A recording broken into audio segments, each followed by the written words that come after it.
Welcome to the Thyroid Fixer podcast. I'm your host, Dr. Amy, and we're diving deep into the world of hormones, especially for all you fierce women in perimenopause and menopause, and anyone dealing with hypothyroidism.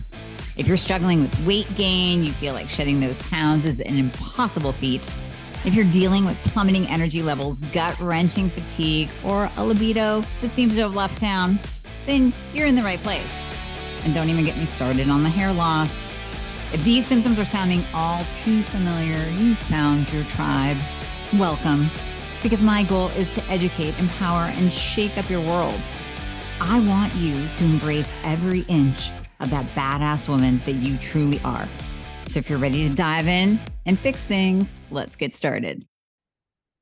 I have recommended Quicksilver Scientific products for years, so I can definitely attest to their quality, their effectiveness. And then there's Dr. Chris Shade.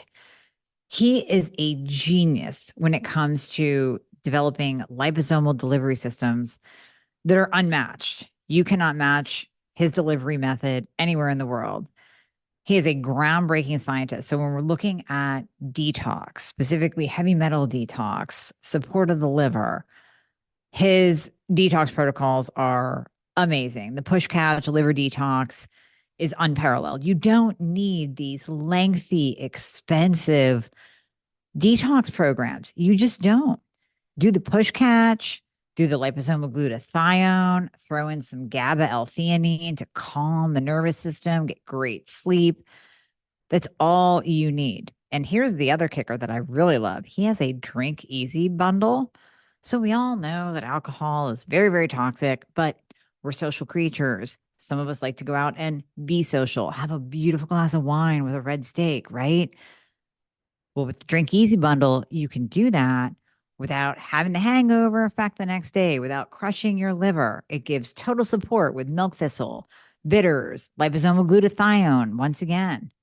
So you put all these together and your body is literally set up to detox from all the harsh environmental chemicals and toxins that we are bombarded with on a daily basis.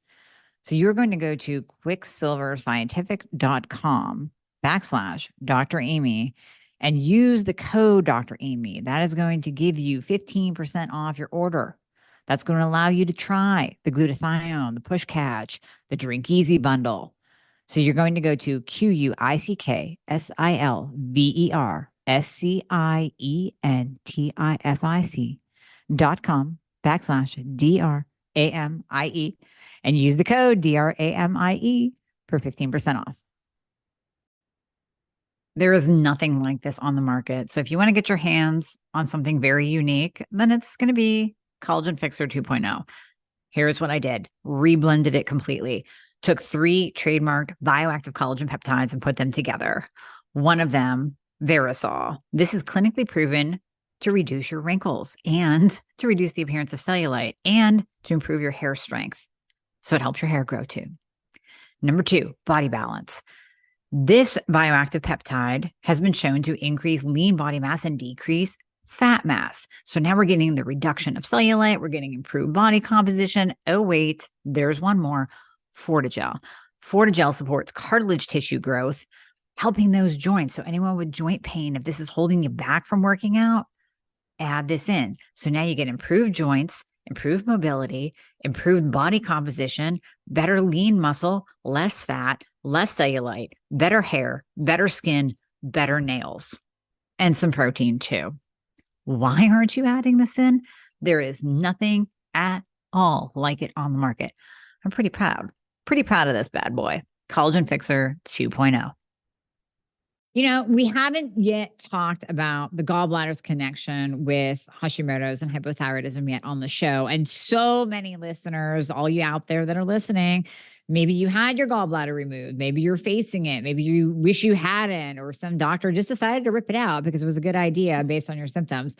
So my guest today has been there, done that, walk the walk, and through her own pain to purpose story, actually changed careers over it. So Divya, thank you so much for coming on the show. I'm dying for you to share your story with the audience of your journey. So welcome. Thank you so much. And I'm so happy to be here, Dr. Amy. And, thank you for giving this platform. Yes, I been there, done that. This is one thing I wish I hadn't, but yes, been there, done that, and have a pain to purpose. So my gallbladder was removed when I was 20, when I was still in India.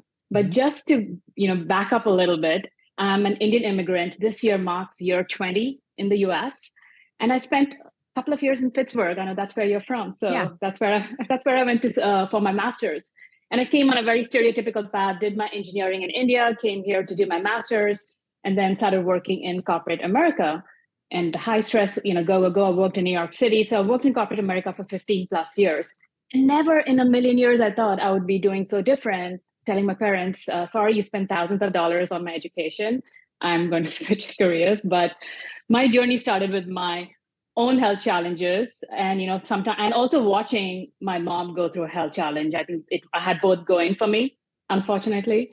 So I lost my gallbladder at 20, and it started out of nowhere. If you think about it, I was seemingly healthy. I wasn't overweight. Not everything was fine. And one fine day, the pain just started. And subsequently, long story short, it just got intense every night. Every night I would be up pacing the room around 2 a.m. Now we know that's the liver and gallbladder. I'm like, oh, maybe it's gas, or maybe I just ate something funny. And it wasn't until a few nights I told my mom, because we still live with our parents until we leave. I'm like, I'm waking up every night. I don't know what's going on. She's like, oh, wake me up next time. It continued. We saw doctors. They gave me some probably antibiotics or maybe stomach bug. Nothing helped until one day I was throwing up. It was so severe. And Dr. Amy, I've been through childbirth, and I would still take that. I will still take that over the gallbladder pain. Wow. Any day. I'll push out a baby again if I have to, but I'm not doing that again. It was so, and I don't wish it on my enemy. It was so intense. I was throwing up, I was crying. I was rushed to the emergency room. Like even prior to that, at one point we did figure out it's gallstones because it was so severe. And a part of me was relieved. At least I know what it is. And honestly, I didn't know what the gallbladder did at that point. And the doctor, as you said in your intro, we can just take it out and your problem will be solved. Like, get me out of this pain. I don't care. Take it out. But I had planned surgery based on my exams, but no, it was, life happened. It was so severe. I had to rush to the ER. They took it out. Things are fine. You're young. You get back into, I was studying for my GREs. I was preparing to come to the US. I just got back into that preparation and came to the US. Now, when I look back, I think I probably had some IBS too after I came here. I was like the stress induced. But life goes on. But around 24, 25, 4 or 5 years now, I'm living in New York City, fast-paced world. By accident, I get now diagnosed with Hashimoto's. Okay. Oh, I know. Now you and I know there's a connection, but at that point, I don't have my blood work when my gallbladder surgery happened to anybody look into, hey, was there subclinical hypothyroidism going on at that point? What were my other markers? I don't have that with me right now. But even when my Hashimoto's diagnosis happened, nobody made the connection to the gallbladder removal. And I think I was lucky I got diagnosed so early because I've been to the doctor with a lot of muscle ache. That was my primary symptom, fatigue and muscle ache. And they've dismissed me saying, you're too young, it's in your head, leave. And I was like, maybe it is in my head. I should be working harder. I should suck it up and just continue with my life. But thank God for the OBGYN I was seeing. She actually touched and felt my thyroid. How many doctors do that anymore? Where she said, oh, it feels a little inflamed. Go see an endocrinologist. And I was put on Synthroid after that. And I didn't know any better. Let's get on Synthroid. And it worked for me. I know for a lot of people it doesn't. And but for me, it really, I was like, oh, I'm not tired all the time. The muscle aches went down. But during the same time, I got my Hashimoto's diagnosis. My mom, who had been on the same exact path, because she also had a gallbladder removed, but she never had any pain. But doctors just took it out because it was filled with stones. She had a Hashimoto diagnosis, and she got a rheumatoid arthritis diagnosis around the time I had Hashimoto's. And I'm like, I'm watching a preview of my movie. If I don't change anything, I'm following that path. And that doesn't look fun. Like with all the steroids and the amount of pain she was in, I'm like, I don't want to go through that. And that's what got me into, okay, what can I do? What can I change? I had no idea. This is 16, 17 years ago. What do you look for? Gut health? Like at that point, it wasn't so mainstream. Like you started working on your gut. At least now we can go find information if they're looking for. But I was like, okay, diet seemed the first thing I can control. Let me change how I'm eating. I was traveling a lot. I worked for a top 4 consulting firm at that point. So definitely in a high stress situation environment. I took out gluten and dairy for a week to test it out. And I'm like, wow, that was bloated all the time. I had no freaking clue that I was bloated all the time until I took it out. And that's when my love affair with nutrition and health and wellness started. Or what's next? What can I change? How can this feels better? And it was no magic pill. It was years of changing little things at a time. And at this point, I'm like, why aren't people talking about it? Why aren't the doctors talking about it? Why isn't anyone, the doctor spends 10 minutes and all she does is check my thyroid. Oh, you have nodules too. Just go get an ultrasound done. Yeah. And just check your TSH, right? Just a TSH. I had no idea about T3. I just got my recent T3. It's on 3.29. I'm taking T3 as well. But that's when I'm like, okay, I need to go back to school. It started more as my own, I wanted to do it for my own health and my family's. I went back to school to study nutrition, and now I'm like, got gut health certified and studying hormones as well. And a couple of years ago, I'm like, I can't keep doing what I was doing. My heart wasn't in it. I wanted to go impact more people's life. Why are people still suffering with this? You deal with, it's thyroid. Why are people still don't know what Hashimoto's is? Doctors are still just doing TSH. And that's become my purpose. And I want to help impact as many lives as I can. Wow, that's powerful. I mean, you did a total switch with 2 different diseases, right? So for those who don't know the connection between gallbladder and hypothyroidism, Hashimoto's, can you explain that? Absolutely. So first of all, thyroid sits at the base of your neck, and your liver and gallbladder at the right side of under your rib. And people wonder, they are all sits at different parts of your body. How are they all connected? But that's the beauty of a body system, right? Everything is interconnected, and nothing ever performs just one function. They're all multifaceted too. They do so much for us. Right. And for our thyroid to work, we need synergistic 5 different organs to work. We need our brain, our thyroid, our liver, adrenals, gut. I'm sure a lot more. All of them need to work and have a role to play. Mm-hmm. And we'll start with the liver. Our liver is, oh my God, it does so much for us. It's one of the most important organs. It creates hormones, metabolizes hormones. It's where cholesterol is made. Yep. It's where bile is made. It's where vitamin D is synthesized, and it filters our blood, and 300 other functions that it performs for us. Yep. It works so hard. So our thyroid, when we are, again, there's a chicken and the egg problem, whether it was low thyroid hormone or your liver not working as well, could be, we don't know. But for example 1, if your thyroid hormone has a direct correlation with the production of cholesterol and indirectly bile, because bile is made of bile salts, cholesterol, and other raw materials. So now if your thyroid is, even if it's subclinical, right, it does not have to be outside the range, even if you're edging towards on the higher end of the normal ranges. Mm-hmm. Now it has a direct, your cholesterol production could go, your bile salts are not produced. The cholesterol production is impacted. Okay. And now your bile, which could be, this is like a potion. I think of it as a right potion. Everything has to be in the right concentration for it to be ready, because bile is the one that helps us digest fats. Mm-hmm. It helps clear out excess hormones, excess cholesterol. And once the liver produces the bile, it stores it in our gallbladder, which is a pear-shaped little organ right under the liver. It stores it there. So when we eat a fatty meal, it can squeeze out in the right amount and the right consistency, because it goes and stores it and it gets a little thicker. Mm-hmm. Now, when our thyroid hormone is low, and now your cholesterol production, your bile, everything's impacted. It probably it's more cholesterol than bile salts in your bile now, and it can get thicker and sludgy. Mm-hmm. And the other place is, now I forgot a very important function that liver does, that for a thyroid, it also converts your T4 to T3. Right. Right. So as we know, your audience know that T4 is the inactive thyroid hormone, mm-hmm. and it needs to be converted into the active thyroid hormone, T3. Yep. And our cells have receptors for only T3, not T4.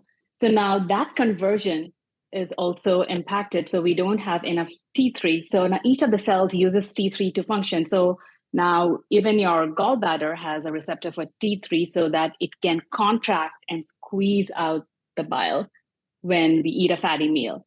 Now, you may be producing enough TSH, and that's the whole problem with not getting the full lab. You might be, the TSH is good, your body's producing T4, it's not converting. Right. Now your bile is not getting squeezed out. Your conversion may not impact it, right? You're not converging, and your T3 is not enough, so not squeeze. It gets tired, it gets fatigue. Yeah. It doesn't have the energy to squeeze out because it takes a lot of energy. And now the bile is backing up. And what happens eventually, it does form stones because 90% of gallstones are cholesterol based. And it's not that we want to lower the cholesterol, because we know doctors are prescribing statins left and right. So when you say cholesterol, a lot of people go, oh, maybe I should take that statin. And that's not it. That's not the answer. Right. That's a whole another episode, right? Why, if you have low thyroid hormone, you might be having high cholesterol or probably LDL because. And then what is high? Yeah. Total other episode. Yes. Like we get ideas for other episodes on each episode and it's because of the bile, because bile is what helps us get rid of the excess cholesterol, the metabolism of it. And when it's unable to do it, we don't have enough bile in our system that's not being squeezed out into our small intestine. It gets reabsorbed into your body. That's why the cholesterol goes up. So yeah, statin is not going to be solving the problem. Now, that's a very 50,000 foot view of how, when you have low thyroid function, it could really impact your liver health, the whole conversion, your cholesterol production, your bile, your gallbladder. And then once you don't have enough bile, bile, again, as I said, it does so much. It also helps us digest our fatty foods, the fat-soluble vitamins A, D, E, and K. And how many people with hypothyroidism are low in those fat-soluble vitamins? So many. Right, exactly. And it helps to get rid of excess hormones too. Like, our estrogen, we don't want the E1, I'm getting technical, but we don't want the bad estrogen metabolites to get rid of it. Bile helps to conjugate to that and get rid of it, and the cholesterol piece that we talked about as well. So now we can see how when we have low in thyroid hormone, it could impact downstream the liver and gallbladder and further downstream, or it could be the other way around. I would love to hear your perspective. It could be your liver is not performing as well, and it could impact how your thyroid functions. Well, I talk a ton about the liver and loving on your liver and how it performs over 500 metabolic processes and the importance with thyroid. But I am learning from you about that really strong gallbladder connection, because I don't think the general public, we know about the liver. Right. You hear enough about the liver in mainstream, or if you listen to any podcast whatsoever, including mine, that the liver is important. Your liver detoxes and liver cleanses and blah, blah, blah. But we don't talk enough about the gallbladder and its importance. And and I'm sure this was your experience as well.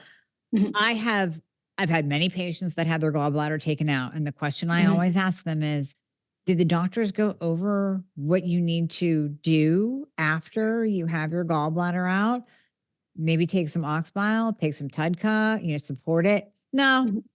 I mean, no education whatsoever. It's like, let's just rip out this organ that is vital.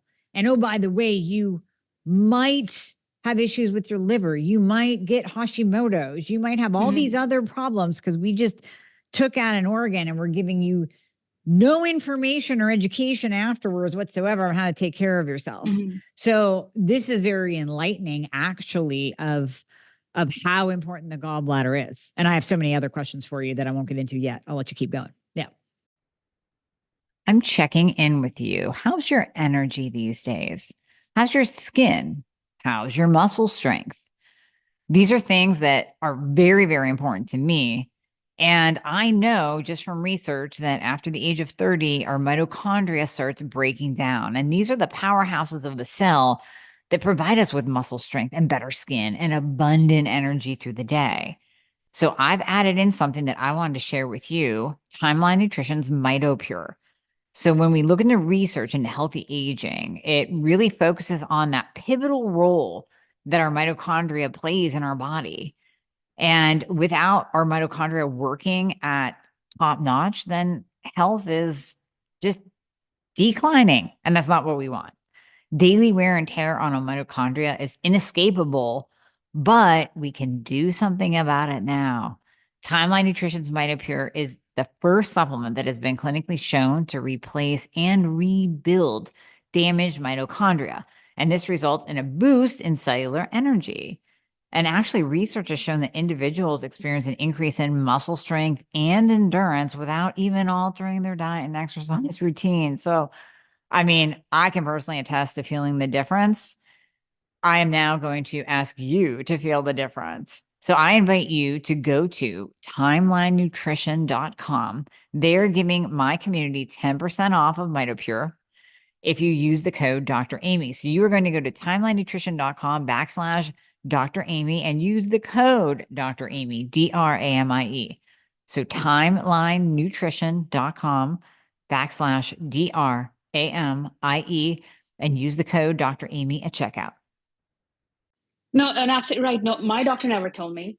For years, I wasn't on any Oxbile or Tatka. Our body is beautiful too. I'm amazed how well it functioned even without the Oxbile. Now I do take it to ensure, because my vitamin D was low for a long time, and I was on supplements for a long time, and it wasn't going up. And it wasn't until I started taking bile acid, Tatka, it finally went above 50. Oh my God, wait a minute. Another light bulb moment. Okay. All right. Wait, we have to pause here. I mean, this is why these podcasts are real, true conversations. They're not always planned out. So if I have a patient, which I have a couple of them, they're taking vitamin D and I'm not seeing it go up. Like they're taking the right kind with K, taken with a fatty meal. And if they can't digest fats, if they had their gallbladder taken out and they're taking this vitamin D, it might not go up. It might not go. Okay. And even if they do have the gallbladder in, it may not be functioning properly. It's not squeezing out the bile, right? The whole that bile, that portion has to be in the right consistency. It's not squeezing out enough, and you cannot absorb it. Yeah, and I took it for years, and it would go to 30, which is normal, but it was last year 57, 58. Even though I would love for it to go higher, but I was like, I'll celebrate that. Yeah, it's a win. It's a win.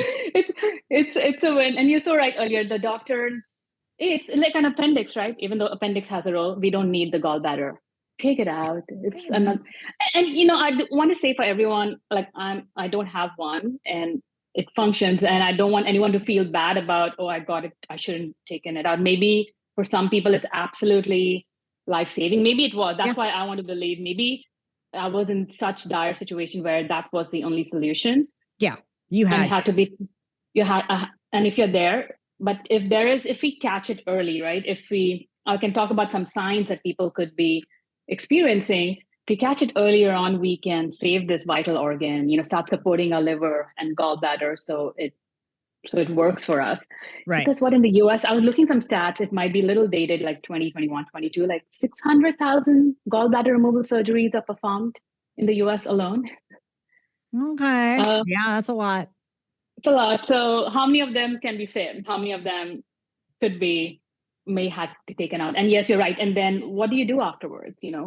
How can you support your fat digestion? Nobody is covering that. And people still suffer, with indigestion. So some of the signs, if you think you might be having gallbladder issues, because the body always gives a subtle sign, right? Our body is always talking to us. It's nudging us.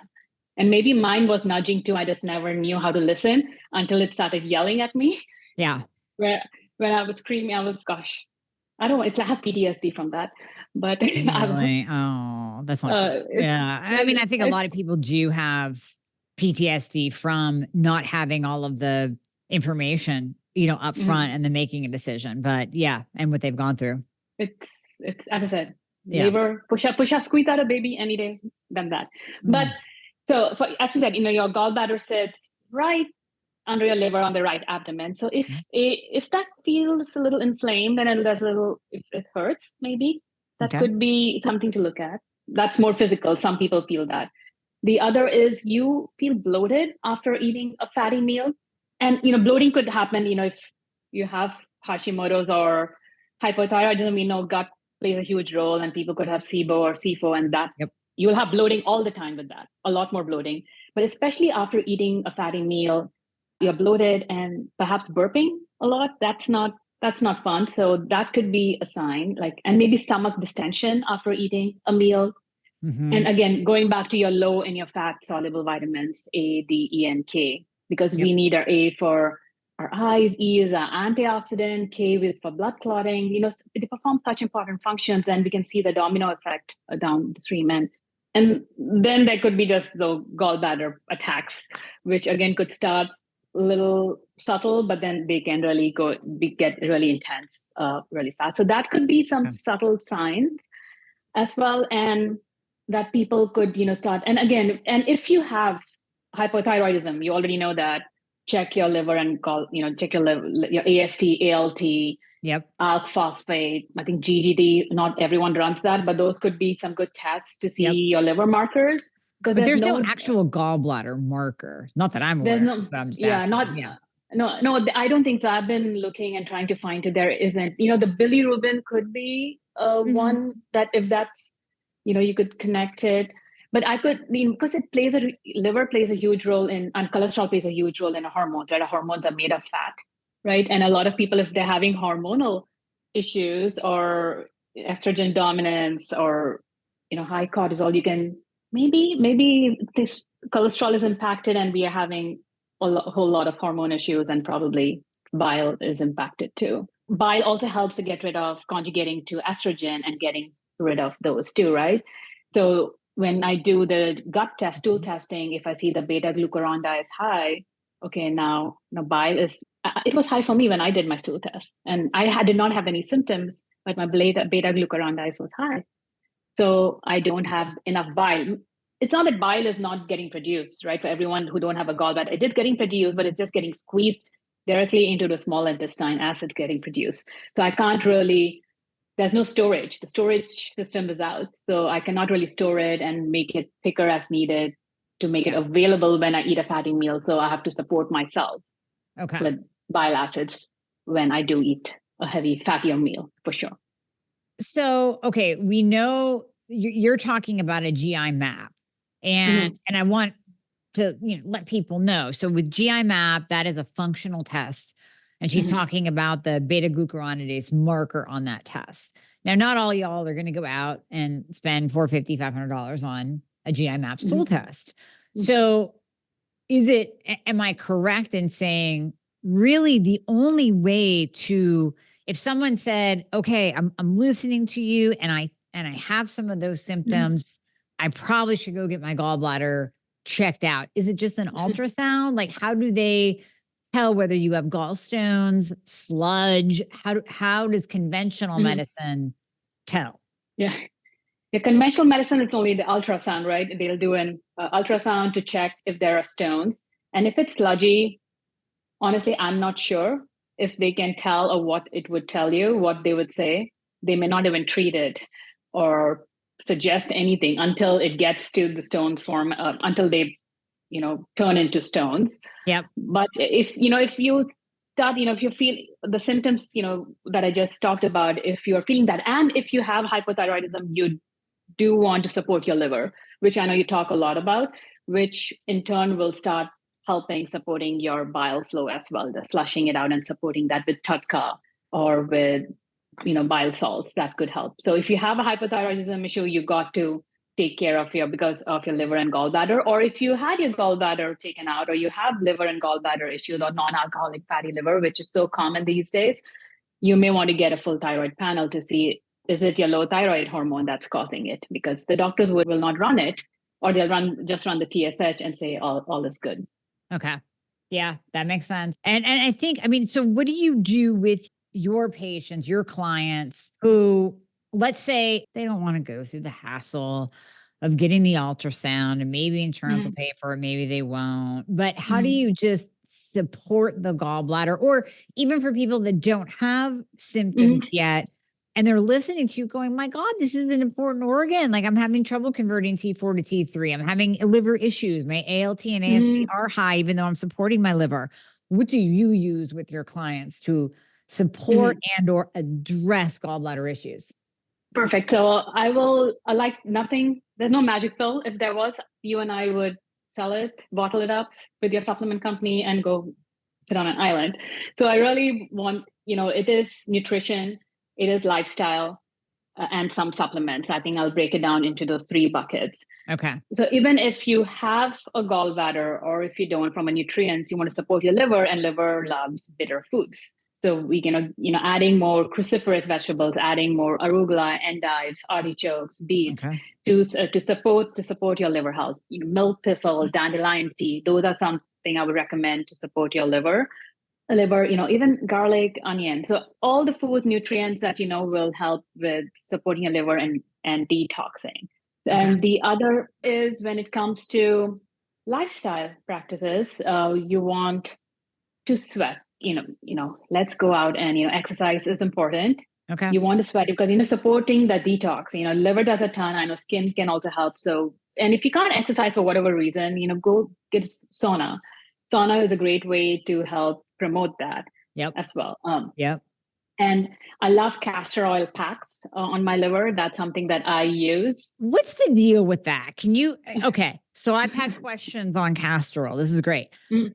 And I go, I don't know. You're putting oil on your skin. I mean, I know our skin absorbs things like hormones, right? I rub hormones on my skin. What is it seems like castor oil is like good for anything. I had an ear infection once and put castor oil in it. And I swear it cleared up my ear infection. Why are we doing castor oil packs? Yeah. Okay. I will. Maybe the technicality, I did not look, I don't know the details, but when we just know that castor they work, right? It work. But the reason they work is when you put, oil, it's the heat. The reason we want to put that pack and cover it is the heat activates the component of the castor oil. Okay. That can get absorbed. That's why we want to cover it and tie it, make sure it's heat activated, and it gets absorbed into wherever that's your ear. You can put it on your abdomen, you could put it over liver, and that helps support the liver with a detox. I don't remember on the top of my head what the chemical, the activating component is, but it's heat activated, and it has to be good quality. You don't want just any castor oil. You pick up castor oil. Yeah, exactly. Yeah. Yeah. It won't do the trick, and you start. So yeah. So, even I haven't tried it yet, but people can put it on their thyroid hormone as well to support it. So it's non-invasive. It's safe. If it doesn't work, it wouldn't do harm, but it only works great. So that's another lifestyle aspect of, putting castor oil packs, sweating, and getting rid of toxins. I don't think it's possible to live in a toxin-free environment. Even if I go to a jungle, we are surrounded, our soils are sprayed with toxins, our water is polluted, but it's not about being toxin-free. It's making sure your liver is able to get rid of the toxins we get exposed to. Right. So let's control what we can control. Our home environment, your cleaning supplies, your personal care products, your cooking utensils. Right. Getting an air filter, your laundry detergent, because so many people, I can smell when somebody is using a detergent just by. Oh my gosh. Right. It's so strong. I know. Febreze and all those little things that we don't need. They're endocrine disruptors. They're just adding more load to our liver. The liver already has to do a ton of work. Now let's give it a break with that. And also, if you're used to taking a lot of over-the-counter medication, as we know, then the liver has to also process that. So those are ways. How can we reduce the toxins exposure with the right nutrients, with the right lifestyle, so it can start flushing things out? And when it comes to supplements, if you don't have a gallbladder, you do want to start taking bile salts, whether it could be Tatka, it could be, there are different brand, Beta Plus, Ox Bile. You got to be on those supplements, especially for a fattier meal, so you can digest the fat and you won't feel bloated. And you're eating rich nutrient food, you want to absorb it, right? It doesn't, otherwise it's just going to pass through. Right. But if you still have a gallbladder, awesome. You just want to support it. It's again it could be adding some bile salt. It could be adding Tatka. Again, it just helps flush out the bile and gets it flowing again. So that could be another way to support it, for a short term, to see how you feel. I know there are no side effects. I know somebody else had asked me that question, but if you are taking too much, you could have diarrhea. Okay. So that way, okay, you just need to pull it back a bit. That's the only, it's happened to me a few times. Okay, you just learn more about your body, and okay, I know when to take it, how much to take it. and how to support it. Right. Right. Exactly. Well, I love that. I mean, this seems pretty simple for people to support their gallbladder, and everything that you went through is really enlightening, especially as it relates to hypothyroidism and Hashimoto. So, I mean, these are just practical. There's practical tips, and it can end up actually helping the thyroid as well. Absolutely. And, I'm just thinking of even apple cider vinegar before meals. If you have a liver gallbladder, just helping support digestion, because I'll just touch upon it. Our bile also signals the HCl production in our stomach. It plays a role that's weight too. And we know how important hydrochloric acid is for protein digestion. Everything in the body it's very multifaceted. They are super talented. It's like you said, it's fascinating. No, it is flat out fascinating how the body works. I'm just in awe. That's why I was like, there's always so much to learn. And one of the habits I adopted, it's been years, that I start my day with hot water and lemon. Squeeze half a lemon in water. It's an Ayurvedic practice. Yes. It's an ancient Ayurvedic practice. And when I travel with lemons in my bags. It's so good. You're so sweet. Yeah, you know what? I used to do that. And it's funny how it's so funny. And I know the audience will resonate too, how we get away from the simple. Like we're buying saunas and, hundreds of dollars of supplements every month. And we'll do that. But we won't do hot water and lemon in the morning. I know. It's out of nature. And, adding turmeric, it's an Indian spice that I use a ton of, but the Western world has caught up to it. It's so good and anti-inflammatory. It's really supportive of the liver. Adding cinnamon, lemon, grapefruit, they're all so supportive for the liver. Yeah. And those are all simple things that we can do. Oh my goodness. Why not? Why not? I mean, come on. So, you know what? This has been so enlightening for me and for my audience. I love this. I love that you gave us this overview and tied it back to your own story. And for those who aren't watching, if you look up Divya Gupta, she looks like a rock star. I mean, you're bright, you're vibrant. When you told me that you had Hashimoto, it's like, no, you don't have any. I mean, obviously you're optimized. You're right. A beautiful weight, glowing skin, none of the poofiness, anything like that. So, and I was even shocked at your age. Like, I'm like, aren't you like 20 now? But you got diagnosed 3 years ago. Okay. So you're so sweet. So kind. Now, you look amazing. You're doing all the right things. And then, so thank you for coming on here and sharing your story and just all of your knowledge around this. So you work with clients. Can you tell people how they can find you, how they can follow you, all that good stuff? And then let me double check. Didn't you give us a freebie download too? Yes, I did. Yeah. So actually, can I give another tip? I know now I was just thinking if somebody is dealing with attacks, if you really know if you have a gallbladder shit going on, ease up on the alcohol. That's something, it's a toxin. I'm like, I don't want to forget I enjoy my glass of wine, every now and then. So it's not forever. So maybe you want to take that away and maybe give a break on fatty meals while you just optimize the gallbladder, because if not, you're going to eat a fatty meal and it's going to hurt. Sorry, it's, there's a million things in my head and I forgot to mention that. No, I'm glad you did.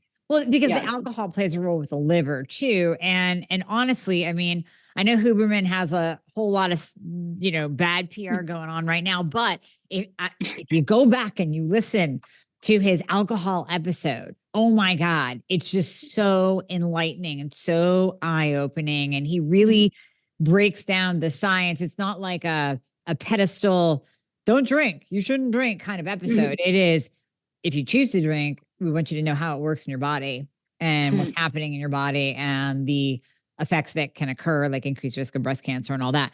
So I'm glad you mentioned that. I'm really happy. No, absolutely. That's something I have my notes. I'm like, no, that's important. Yeah, and the role it plays in estrogen, right? So, and especially women getting into the perimenopause, menopausal, add on other, already things are not working, add on more things that change in our lives. I need an alcohol expert on here. If you know an alcohol expert, I'd love to get Huberman on here to talk about alcohol, but probably not. So if you know an alcohol expert, I would love, because you're right, the estrogen too. Yeah. Yeah, exactly. let me say, we'll make it happen. Yeah. But yeah, so if everyone goes to my website, divyagupta.net, they can download a free e-guide on the symptoms that you feel when you have hypothyroidism, because the list is extensive. It's never one thing. And also the comprehensive labs you should get, and the optimal ranges. And I really want everyone to get educated and be the CEO of your own health. Like, have your doctors work for you. I know you really speak. I love that, you're up, right to the face. Like they work for you. And it's not the other way around. Right. So you can get that lab and have it handy when you even check your blood work to see, hey, are you normal or an optimal, and get your antibodies. So that's a free guide they can grab and even keep it handy. So that's one place they can find me, or on Instagram at _Div Gupta. I know the links will be there in the show notes. So those are the two places you can find me. And yeah, I'm on LinkedIn because I worked in tech sector. So I have my LinkedIn on for a long time. Yeah. Good for you for doing LinkedIn too. So many platforms, so little time. Well, Divya, thank you. It's been a joy having you on, and we will put all those links in the show notes as well. So I appreciate your knowledge, and thank you once again. No, thank you, Amy.